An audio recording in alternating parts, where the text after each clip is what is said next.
All right, so the SSSVEDA challenge continues.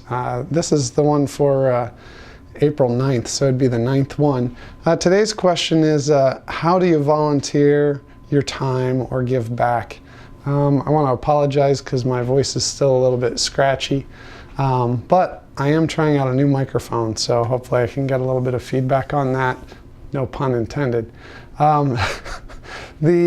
So the question is, how do I volunteer and give my time back? Well, you know, I talked a little bit about it in a previous vlog, I think yesterday's.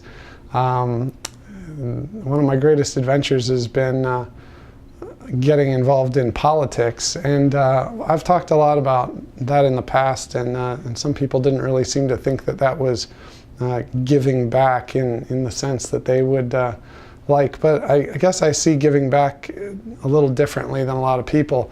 You see, the way I see it, there isn't, you know, the way society is structured right now, there isn't a lot of need to give back to society because society is already currently structured to take as much as it wants.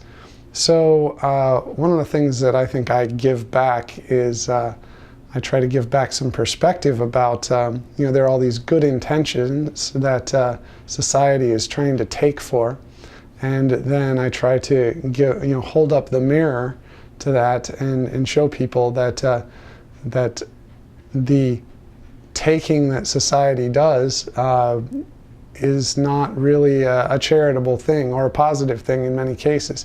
As I mentioned in my previous video, you know, a lot of these things can be clearly traced back to special interests, and while they're pitched to the masses as good and moral things that society should just do for people, that's not really how it works out. You know, you have, there's this, a famous, you know, discussion I heard on it. There's a podcast I really enjoy called Econ Talk, and they've had a number of discussions about the bootleggers and the Baptists.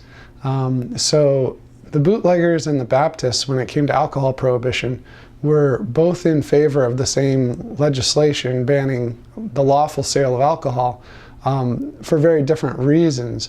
But they were, you know, the Baptists, they were in favor of it because they thought it would help society gain some moral purity by removing the temptation of alcohol from society.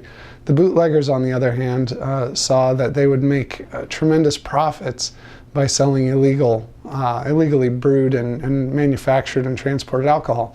So those two things, you know, one is, I would say, hyper immoral, and the other is hyper moral in intent. But you know, we've all seen how you know, how the use of alcohol continues and other illegal drugs continue. So, you know, there are just all kinds of examples of this throughout our society. And, you know, I really think a lot of the morality issues come down to whether or not the state is initiating force in these things. So, yeah, I mean, I think, what do I do to give back to society? Well, I think for, since about 2006, I've been very vocally and publicly speaking out against some of these injustices in society, and I think I've been trying very hard to make compelling arguments in favor of abandoning the use of force as our central mode of interaction with society. And so I think what I give back is holding up that mirror and showing people that a lot of the things that they rely on are originally sourced from taking things by force and violence from, you know, people who may not want to contribute.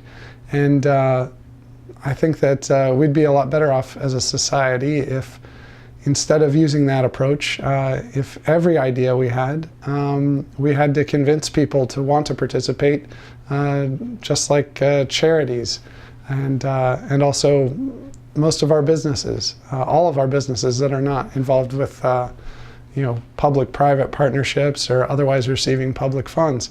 I don't really think it's a hallmark of a good idea if you have to force people to embrace it.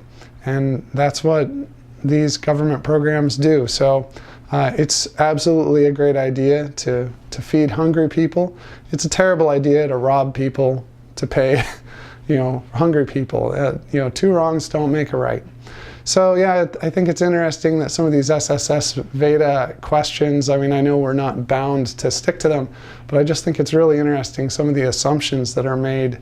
I was already looking at the question for tomorrow, and I think that makes a lot of assumptions that don't necessarily hold true the way I see life. So anyway, it's going to be really interesting answering some of these questions going forward, and I look forward to discussions in the comments as well. So anyway, thanks a lot for watching, and be sure to like and subscribe if you'd like to continue the dialogue, and hopefully my voice will be better soon. So anyway, thanks a lot for watching.